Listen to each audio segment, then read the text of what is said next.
Assalamualaikum warahmatullahi wabarakatuh.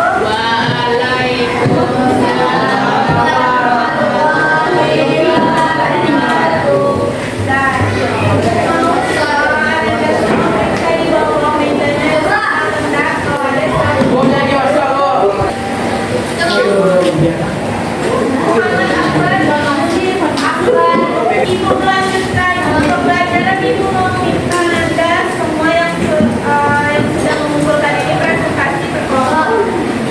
Kelompok pertama yang tampil kelompok Naila. Pemilihan heuristik adalah pendekatan yang digunakan dalam pemilihan untuk memahami dan menjelaskan keputusan pemilih. Yang ketiga ada rating. Rating merupakan salah satu tahapan di mana peneliti menguji dan melakukan verifikasi. Rating terbagi dua, yaitu rating internal kemudian terhadap integritas. Yang kedua, rating eksternal keaslian bahan yang Kelompok topik juga terbagi menjadi dua. Allah. Siapa yang bisa menyebutkan langkah-langkah penelitian sejarah? Coba dulu ya.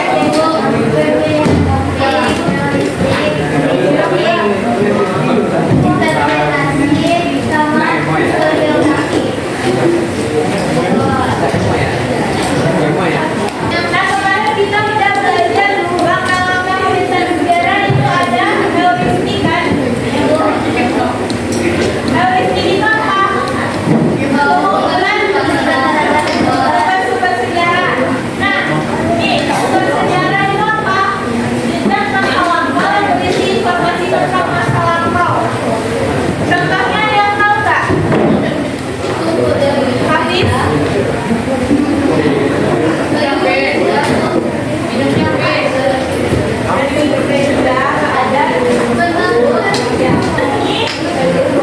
Ini gambar apa?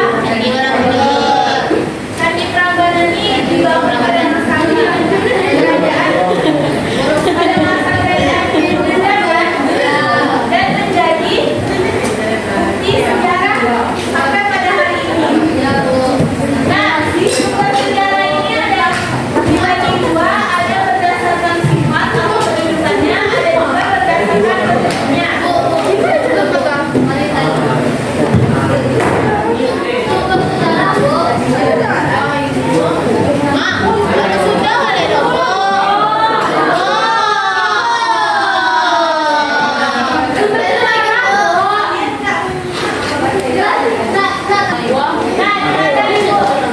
Tadi ada sumber sejarah berdasarkan sifatnya atau kedudukannya. Nah, sumber sejarah berdasarkan sifatnya itu terbagi menjadi dua, ada sumber primer dan sumber sekunder. Nah, sumber primer itu apa? Sumber primer adalah sumber yang memang benar-benar berasal dari zaman tersebut, misal dari zaman Majapahit tadi, contohnya. Atau sumber dari kita hari ini, misalnya kan? Apa yang menjadi bukti-bukti bahwa pada masa itu memang benar-benar ada masa tersebut. Sumber primer tersebut itu adalah sumber yang satu zaman. Nah, yang kedua ada sumber sekunder. Sumber sekunder ini bagaimana? Sumber sekunder itu misalnya nih, ibu mengalami suatu peristiwa sejarah, terus ibu ceritakan kepada si Aisyah. Nah, dari Aisyah kemudian Aisyah menceritakannya lagi kepada adiknya. Nah, si Aisyah ini merupakan sumber sekunder.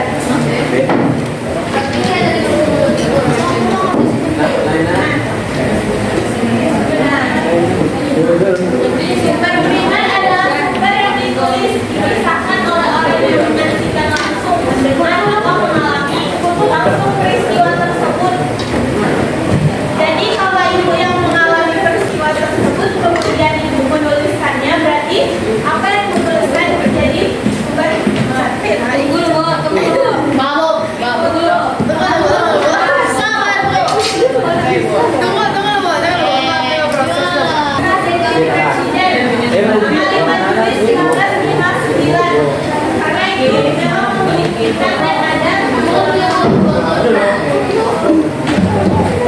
Foto semuanya.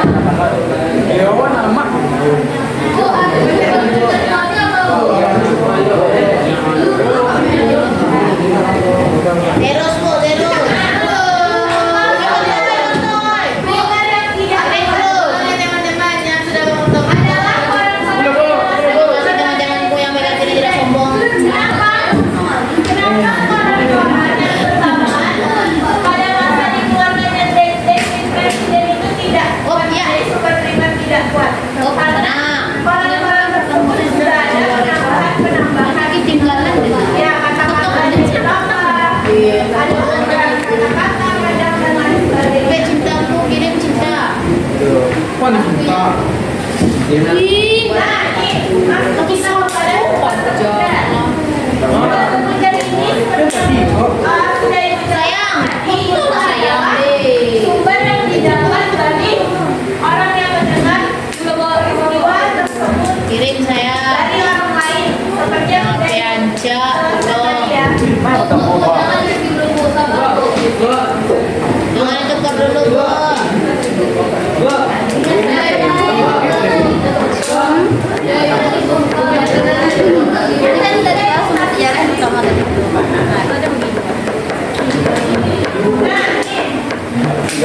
Nih, sumber sejarah berdasarkan bentuknya ada berbentuk tulisan. Apalagi ada berbentuk tulisan sama benda. Ino. Nah, kalau anda bukannya ada yang bisa menyebutkan sumber sejarah yang berbentuk tulisan. Ada nggak? Apa? Beli omela kasih. Paling mudah. Ya, bisa. Tinggal.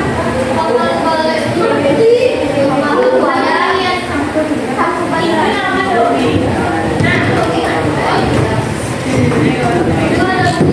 Nah, ada tiga ya berdasarkan bentuknya. Nah, ini sumber tulisan adalah sumber yang di dalamnya terdapat informasi-informasi sejarah. Nah, contohnya apa?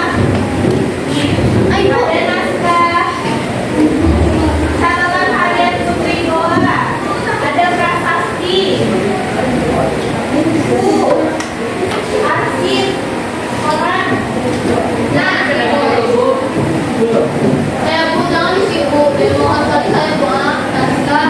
Sabar Bu, sabar Bu. Mohon kali saya mohon kali gimana Pak?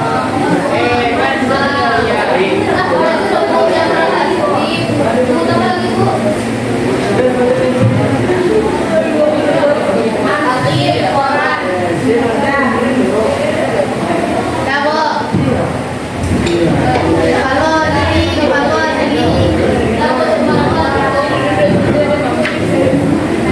Nah, nih, sumber lisan adalah keterangan-keterangan lisan yang diperoleh dari pelaku dan saksi sejarah.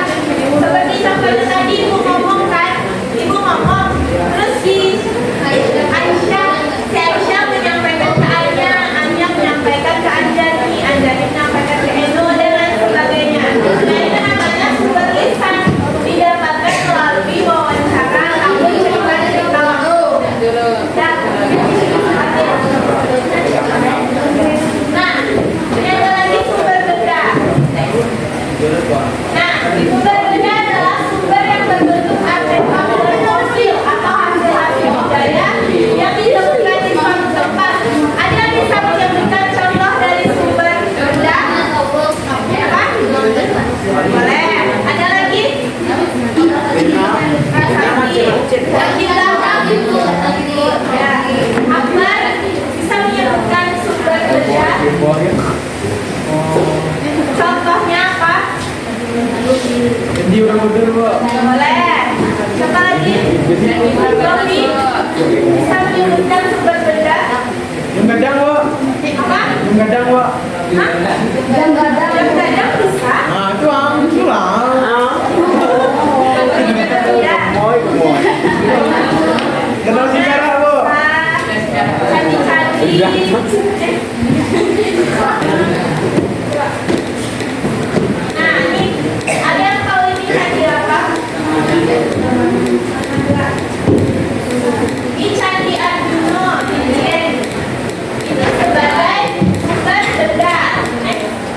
Nah, ini sama juga Sandian. Nah, ini Sandi apa, Nanda? Sandi Prambanan di mana?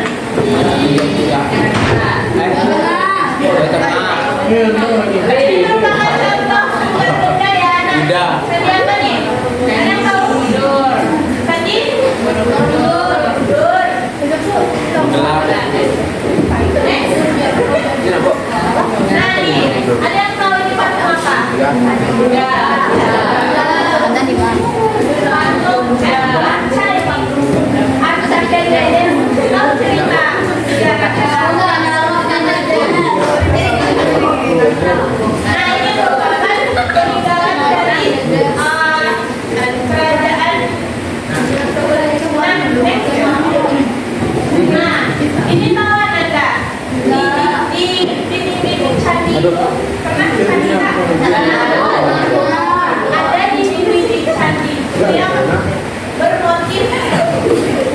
Motifnya itu menceritakan keadaan pada masa itu.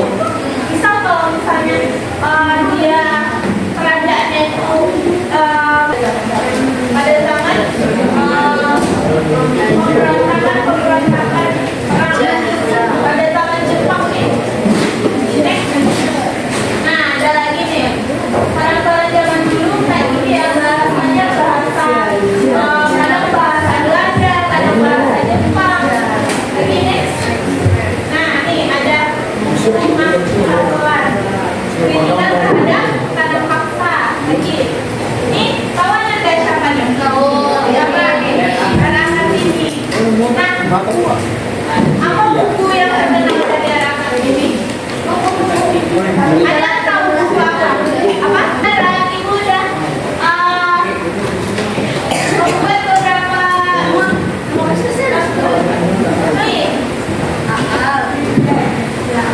Nah, ini ada Candi Padangmonco kalau untuk di Sumatera Barat. Di mana tuh ada yang tahu tempatnya di mana? Padangmonco. Ini contoh sumber benda yang ada di sumber benda sejarah yang ada di Sumatera Barat yang masih ada. Candi Padangmonco ini di daerah saya.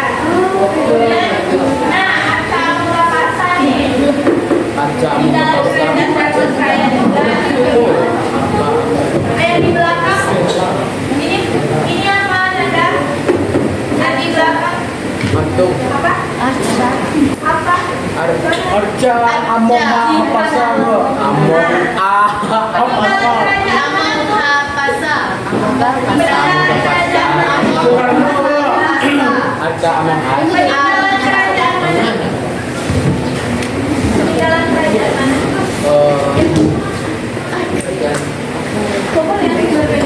Kerajaan Dharmasraya. Nah, ada benteng Fort Depok di mana nih? Di Belanda. Di mana benteng Fort Depok? Masa nggak tahu nggak dari kasih? Masa mana ini bu?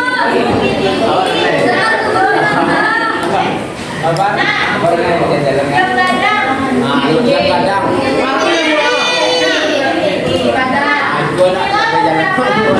Apa yang bisa ibu masukkan untuk wilayah Sumatera Barat? Ini kalian bisa cari lebih banyak lagi ya. Tapi kalau yang Padang Masih ada singgir di dalamnya Padang. Apa?